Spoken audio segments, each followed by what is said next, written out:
अच्छा, मैं तुमसे माफी मांगता हूँ। आप लोग कभी मेरा चेहरा नहीं देखेंगे। आंटी, मुझे लगता है कि आप बिला वजह बल्कि मैं ये शहर ही छोड़ दूंगा। जानबूझ के इस मामले को उलझाने की कोशिश कर रही हैं ताकि और तुम्हारे कहने ना कहने से कोई फर्क नहीं पड़ता।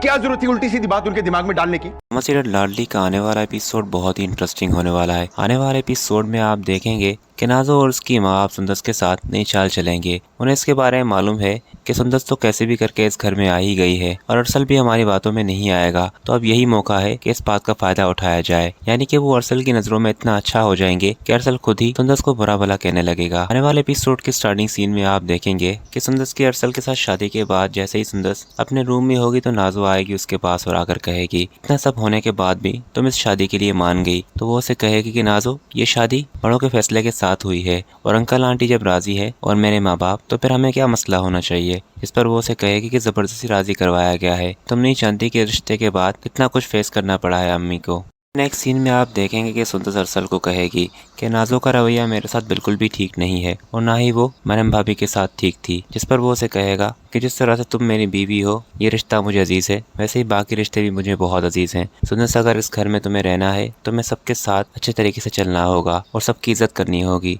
तुम अगर अभी से ही नाजो की बुराइयां करने लग जाओगी तो काम कैसे चलेगा। सुंदस से कहेगी कि तुम मुझ पर शक कर रहे हो कि मैंने कोई बदतमीजी की होगी नाजो के साथ, उल्टा मैं तुम्हें नाजो के बारे में बता रही हूँ कि उसने मुझसे बदतमीजी की है। पर दोस्तों, यहाँ पर अरसल कैसे मानेगा, क्योंकि वो उनकी लाडली जो है वो तो उल्टा सुंदस को ये कहकर जाएगा कि अगर उसने कुछ कह भी दिया है तो वो मासूम है, उसे इन चीज़ों के बारे में बिल्कुल भी पता नहीं।